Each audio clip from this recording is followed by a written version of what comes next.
अब चैत्र की नवरात्रि में विशेषतः 3 देवियों की उपासना होती है।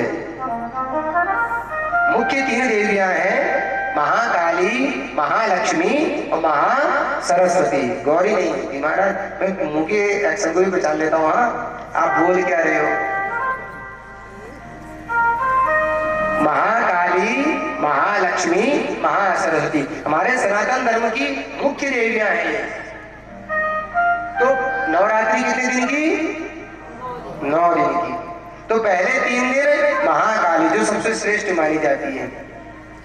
तो सबसे पहले 3 दिन यानी कि आज, कल और परसों किसकी पूजा कर रहे हैं आप? महाकाली की उपासना कर रहे हैं। फिर बचे 3 दिन महालक्ष्मी, फिर 3 दिन महासरस्वती, हो गए पूरे 9 दिन। फिर आ जाता है भंडारे का समय। महाकाली, महालक्ष्मी, महासरस्वती। तो इन 4 नवरात्रियों में इन 3 देवियों की विशेष पूजा होती है। तो पहली देवी कौन है? महाकाली, जो पहले 3 दिन पूजी जाती है। तो उनका नाम क्या है? महाकाली, जो क्रिया शक्ति हमें क्या दिखाती है कि संसार में कर्म पहले करना चाहिए। इसलिए महाकाली हमारी किसकी देवी है? क्रिया शक्ति, क्रियात्मक। तो इसलिए बिना कर्म के आप ये टेंट, माइक, लाइट वगैरह वगैरह जितनी भी व्यवस्था है बिना काम के आ गया आपके पास। ये कर्म करना पड़ा नहीं। फिर उस कर्म को कराया किसने? बचे 3 दिन महालक्ष्मी ने। अब लक्ष्मी से हमारा ये कर्म पूरा हो गया। अब इस कर्म का फल क्या है? मां सरस्वती यानी कि ज्ञान। आपने धन भी लगा दिया, तन भी लगा लिया, कर्म भी कर लिया, लेकिन ज्ञान नहीं प्राप्त कर पाए, आपका व्रत अधूरा रह गया। इसलिए 3 दिन तक यानी कि 9 दिन तक लगातार खूब कर्म करो। आपके कर्म करने से मां काली प्रसन्न हो जाएगी। फिर धन तो आपने लगाया ही है, और कहीं अगर कम पेशी होती है तो कमेटी से एक बार संपर्क भी करना। महाराज कोई कमी तो नहीं है, जितना भी होगा अपने तरफ से हम और सहयोग करेंगे। ये भाव रखकर उनके सामने जाना। ये नहीं कि मैंने दे दिया, बहुत दे दिया महाराज, ऐसा कभी नहीं करना चाहिए। जितना दिया आपने बहुत कम दिया। आप क्या दे सकते हैं, हम क्या ले सकते हैं। तो इनकी लक्ष्मी माँ आपके इस भाव से प्रसन्न हो गई। और लास्ट दिन जब आपकी वाणी में अमृत जैसे शब्द घुलने लगे, एक दूसरे के प्रति सत्कार, सम्मान, ज्ञान भाव की भावना प्रकट होने लगी, तो आपके भीतर समझ लो माँ सरस्वती का विवास हो गया और आपकी नवरात्रियां सफल होगी। बोलो जगदम्बे मैया की। इसलिए सूर्य जी महाराज कहते हैं, देवी भागवतस्यापि श्लोकम श्लोकार्धमेव वा भक्त्या यश्च पठे नित्यं सदैव प्रतिभाग भवेत्। यहाँ पर सूर्य जी महाराज ने आप लोगों के लिए एक ऑफर रखा है, छूट रखी है। क्या?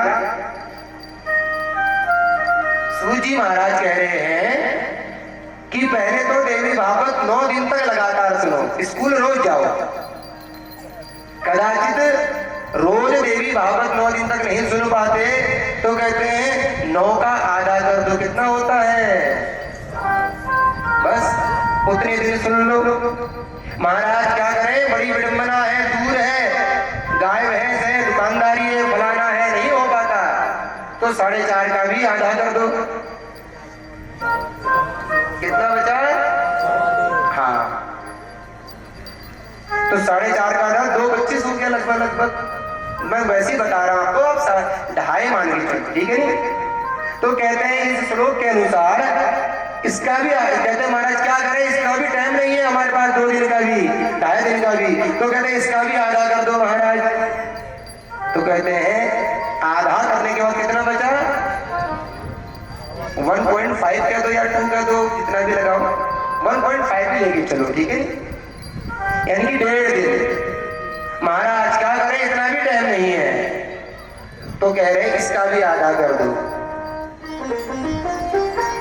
फिर भी उनके ऊपर समस्या है, महाराज क्या करें, मैं आधा घंटा भी नहीं बैठ सकता महाराज। तो यहाँ क्या कह रहे हैं सूत जी महाराज, देवी भागवतस्यापि श्लोकम श्लोकादमेव च। भैया एक श्लोक का अर्थ तो सुन सकता है। तो कहते हैं महाराज क्या करें, एक श्लोक भी नहीं सुन सकता मैं।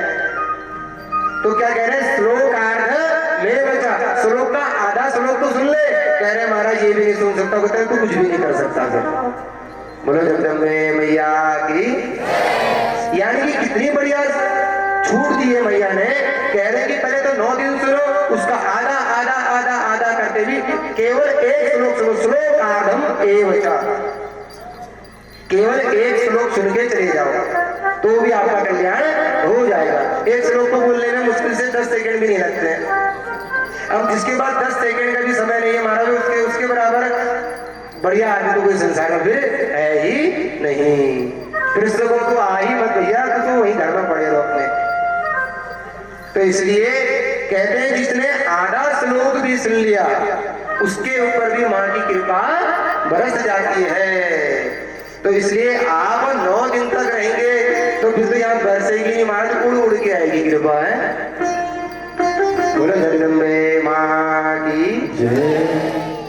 सुधाम पिबन्नेकं मेव नरः स्यात् जरामरः, देव्या कथामृतं कुर्यात् कुलमेवा जरामरः।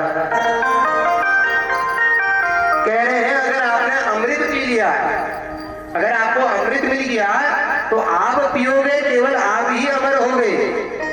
और कदाचित अगर आपने देवी भागवत सुन लिया, परिवार के एक सदस्य ने भी 9 दिन तक अगर श्रद्धा से माँ के इस पावन पवित्र चरित्र को सुन लिया तो कहते हैं पूरा कुल पूरा वंश उसका धन्य हो जाता है।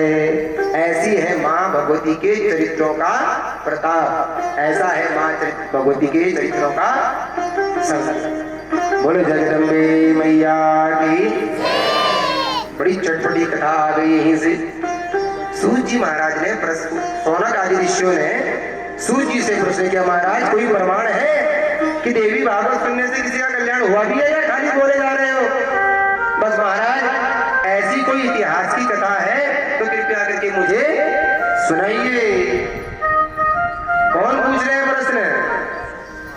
जोर से बोलो।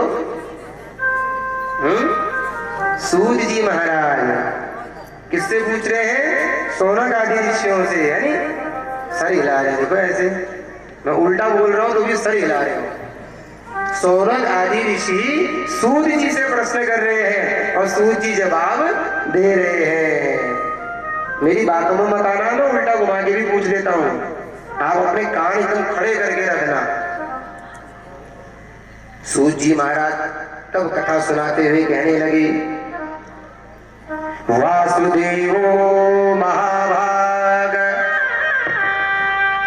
कथं पुत्रमवाप्तवान्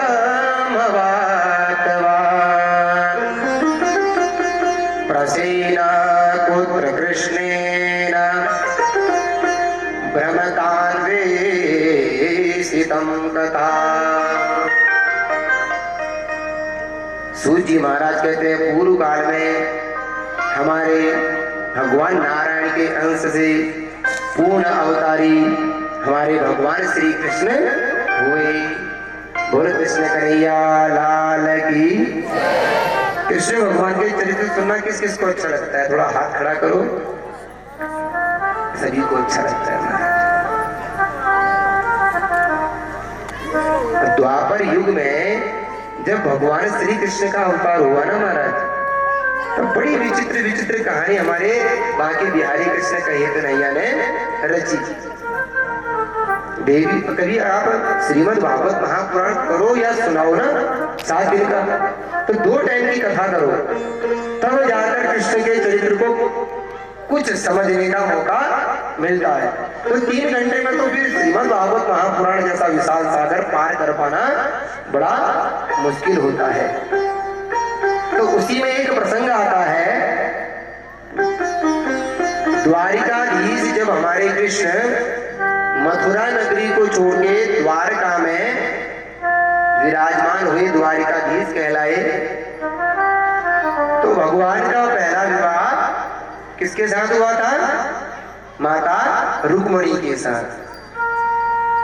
तो जब दूसरा विवाह हुआ वो बड़ा विचित्र हुआ, और तीसरा विवाह भी बड़ा विचित्र हुआ। कैसे? बोले उन्हीं के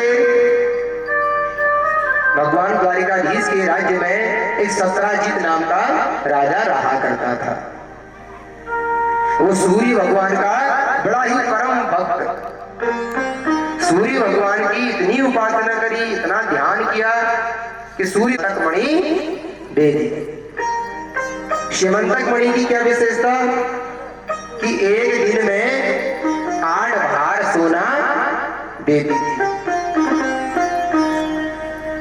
यानी कि एक भार में 20 किलो, तो वैसी 8 गुनी कर दो। तो इतना सोना एक दिन में उसको मिलता था। धीरे धीरे धीरे धीरे उसका तप बढ़ता गया, उसका तेज बढ़ता गया। अब भैया राजा महाराजाओं के बीच में वो बैठने उठने लगा। एक दिन तो भैया वो श्यमंतक मणि को अपने गले में टांग कर भगवान द्वारिकाधीश के दर्शन करने चल दिया। उस मणि की विशेषता थी कि जब कभी भी वो मणि को धारण करता तो सूर्य का तेज फेल हो जाता महाराज। ऐसा लगता था कि साक्षात धरती में सूर्य आ गया है, इतना विशाल तेज। जब हमारे प्रभु द्वारिकाधीश की सभा में पहुंचा तो सभी देखते रह गए, महाराज ये सत्राजित इतना प्रतापी कैसे हुआ? तो भगवान कहते हैं महाराज इसका कोई प्रताप नहीं है, इसने सूर्य भगवान की बड़ी उपासना करी है, तो उन्हीं की कृपा से इसे प्रताप प्राप्त हुआ है। ये बात सत्य है महाराज। अगर आपकी कुंडली में सूर्य का दोष प्रबल है, आपका भाग्य हीन हो गया है, आपके कार्य नहीं बन रहे हैं, जगह जगह की ठोकरें खानी पड़ रही है, तो सूर्य की उपासना करना प्रारंभ कर दो, स्वतः आपका भाग्य, आपके मार्ग सब प्रशस्त होते चले जाएंगे। जिसने भी सूर्य भगवान की उपासना करी ना महाराज, उनके घर में बड़े ही प्रतापी संतानों ने जन्म लिया है। चाहे हमारी कुंती मैया को ले लो, कर्ण जैसा महान योद्धा पैदा हो गया, तो ये तो महाभारत और भागवत की बात है। तो सूर्य भगवान का तेज वास्तव में बड़ा ही अतुलनीय है, धरती के साक्षात प्रत्यक्ष देवता है। अब भगवती अम्बा को तो एक बार हम अप्रत्यक्ष रूप में पूजते हैं, लेकिन सूर्य भगवान तो प्रत्यक्ष रूप में हमारे सामने प्रकट है नहीं। तो इसलिए कहते हैं सूर्य को प्रातः काल उठकर इसलिए हमेशा नित्य नमस्कार करना चाहिए। नमस्कार प्रिय वाहनो जलधारा शिव प्रिय, अलंकार प्रिय विष्णु ब्राह्मणम मधुरम प्रिय। सूर्य भगवान को केवल नमस्कार प्रिय है। सुबह नहा धो के जल चढ़ा दो तो और सोने में सुहागा। और शंकर भगवान को केवल जल की धारा, कुछ दो ना लो, एक चम्मच पानी जल ही चढ़ा दो तो भोले बाबा हमारे उतने में ही प्रसन्न हो जाते हैं।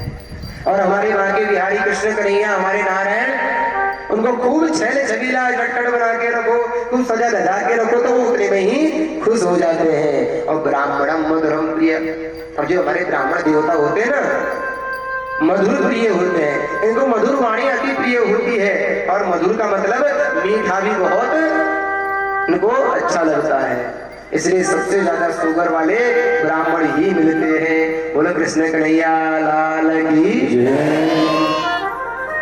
इसलिए नमस्कार सूर्य को नित्य उठ के करना चाहिए।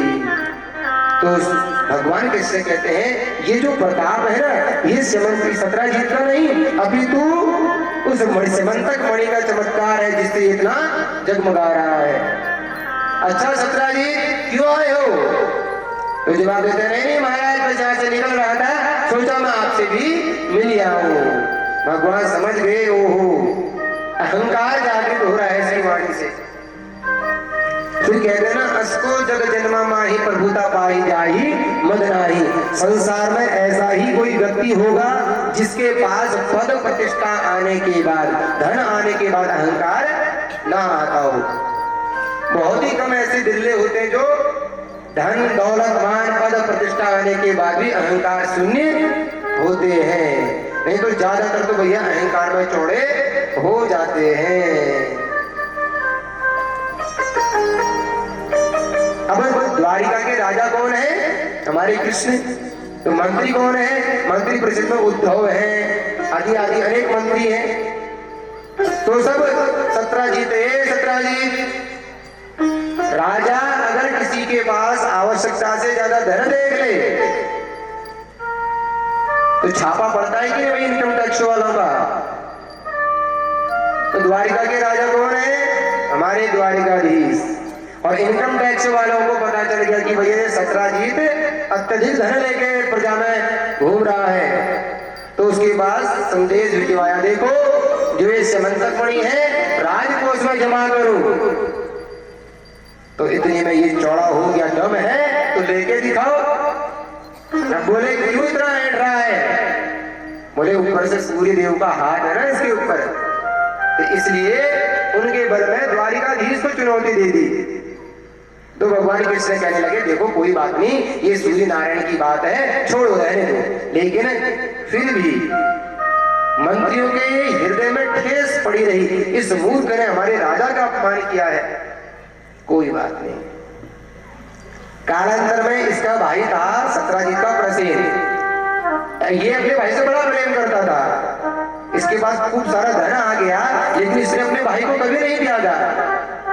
और आप और हम लोग बोलते अगर सूर्य भगवान हमें मणि देकर चले जाए तो क्या हम अपने भाई को सत्राजीत के बराबर प्यार करेंगे? इसके पास अपार धन आ गया तो भी इसने अपने भाई का त्याग नहीं किया। लेकिन हम लोगों के पास थोड़ा बहुत धन क्या आ जाए ऐसे उछलते हैं कि अपने भाई को ही भूल जाते हैं। महाराज मत भूलो कि वो भी एक उसी पेट से पैदा हुआ है जिस कोख से आपने जन्म लिया है, उसी खेत के दो अंकुरित बीज हो।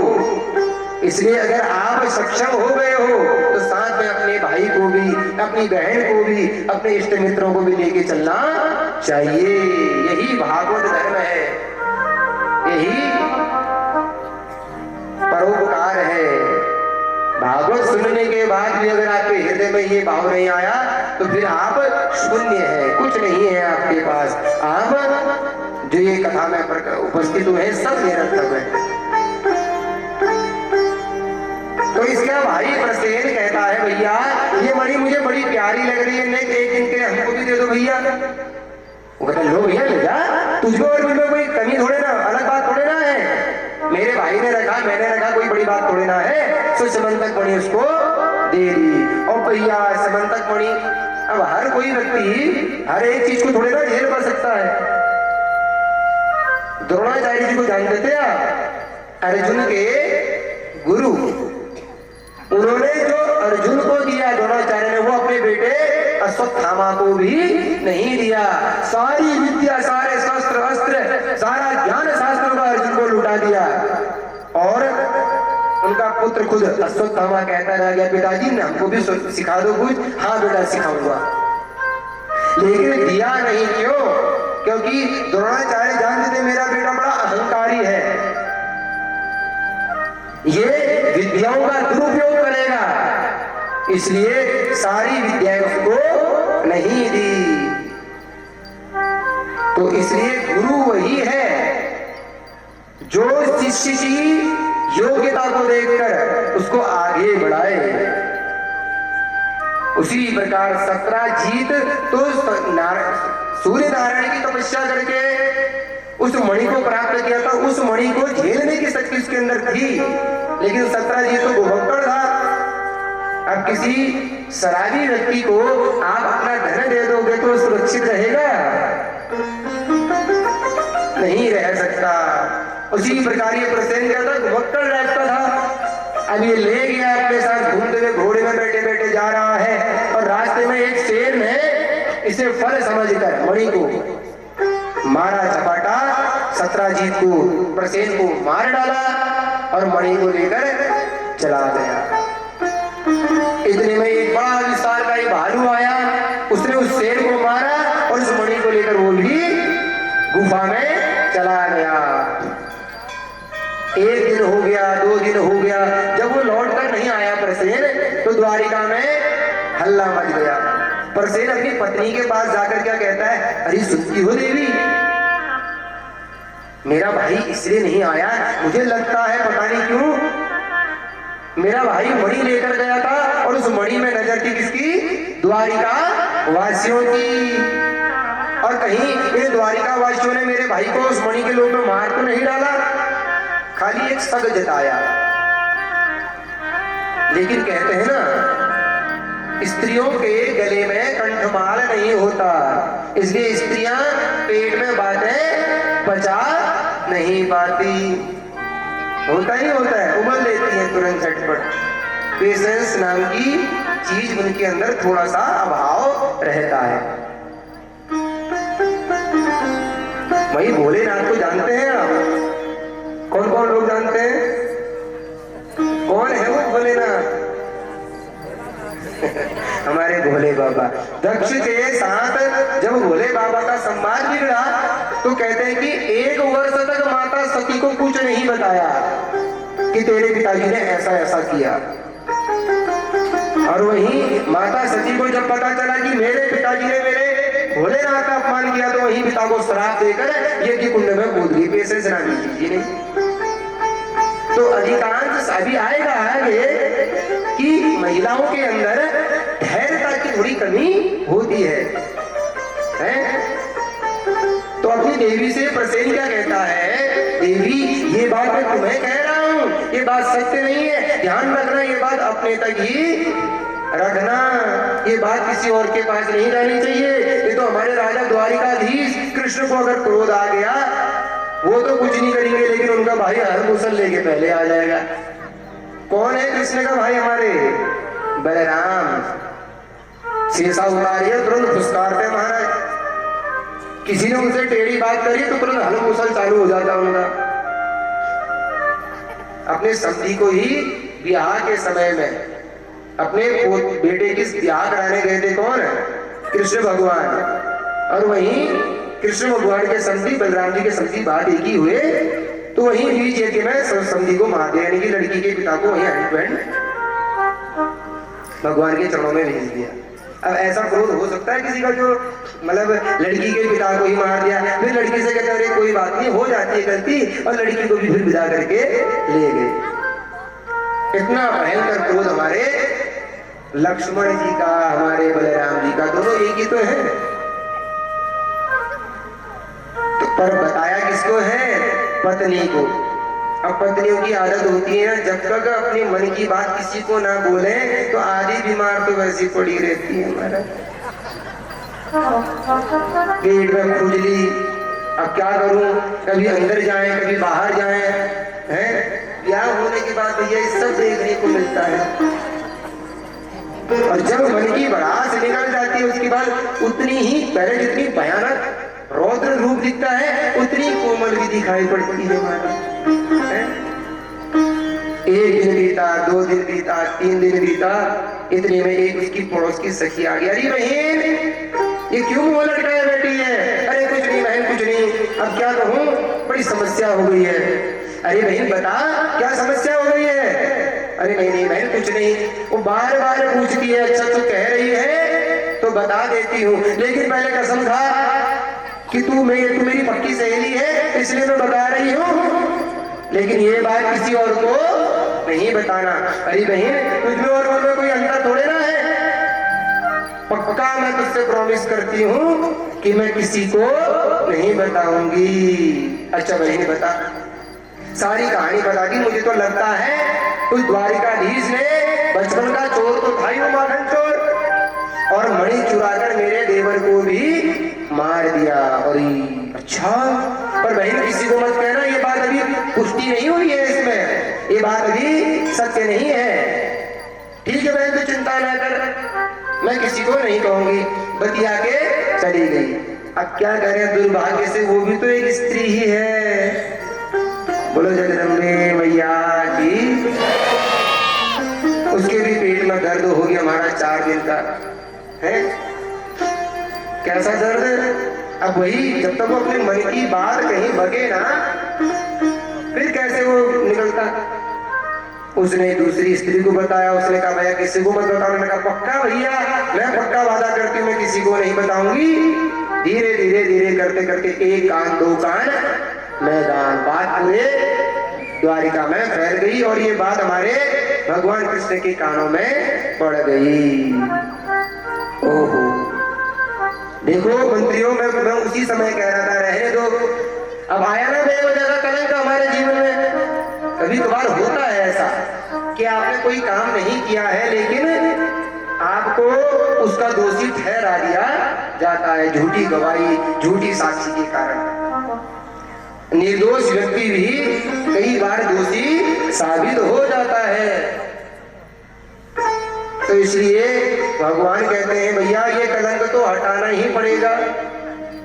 सभी मंत्री परिषदों को बुलाया और कहा चलो खोज करें आखिर बात क्या है।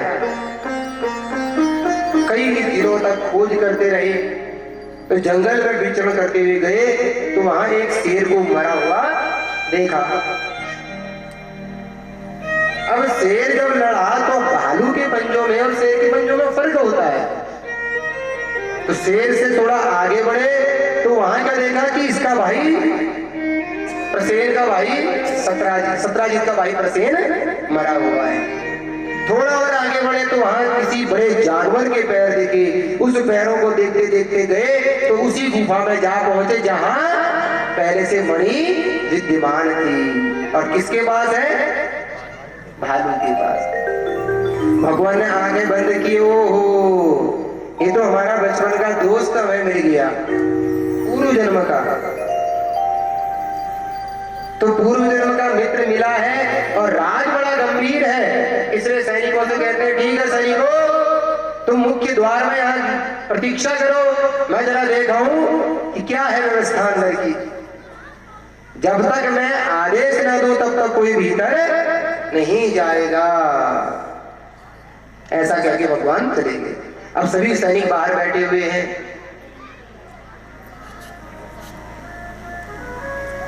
अब जैसे ही भीतर पड़े तो जो भालू था, भालू की एक कन्या थी जिसका नाम भलूनी कहो या फिर जाम्बवती कहो। अब वो भालू ने वो मणि अपनी कन्या को पकड़ा दी, ले बेटा तो इससे खेल। अब वो जानवर क्या जाने कि मणि चीज है क्या, उन्हें चमकती हुई लगी, वो ले गए। जब इंसान ही मणि की वैल्यू नहीं समझ पाता है, जब उसका भाई नहीं समझ पाया तो जानवर क्या समझे। तो इतने में जैसे भगवान ने ओहो ये तो वही मणि है, अब मणि को लेने के लिए जैसे भलूनी के पास पहुंचे वो तुरंत चिल्लाई। इतने में भालू आया, देव वहां के भगवान के छाती में चरण प्रहार किया, सो भगवान नीचे बैठ गए। अब इतने में सूर्य जी महाराज से सोनक आदि ऋषियों ने प्रश्न किया, महाराज हमारे द्वारिकाधीश को धक्का दिया और वो गिर गए, इसका मतलब ये भालू कोई साधारण नहीं है। भैया भगवान को दो ही व्यक्ति, एक ही व्यक्ति परास्त कर सकता है। कौन? 2 व्यक्ति। एक तो जो भगवान का भक्त हो और एक जो भगवान के भी भगवान का भक्त हो। जैसे फॉर समझ लीजिए मैं नारायण का उपासक हूं और आप भोले बाबा के उपासक हैं। हम दोनों में भिड़ंत होगी तो जीतेगा कौन बताइए? और एक जगह भोले बाबा खड़े हैं और एक जगह नारायण खड़े हैं, निष्कर्ष निकलेगा कुछ? इसलिए भगवान कभी कभार अपने भक्तों के लिए खुद को हरवा देते हैं। हार नहीं हारे, एक बार रण छोड़ बनकर जरासंध से भाग गए। तो इसलिए भगवान कभी भी कैसे भी किसी समय में, महाभारत काल में भगवान कृष्ण ने कहा था मैं शस्त्र नहीं उठाऊंगा, लेकिन भीष्म पितामह ने मजबूर किया तो कहने लगे मैं अपने भक्त के सामने सहार पराजित करता हूँ, स्वीकार करता हूँ। जो सौगंध खाए थी कि मैं शस्त्र नहीं उठाऊंगा, तो शस्त्र उठा के अपने आप को छोटा साबित कर दिया और अपने भक्त का मान बढ़ा दिया।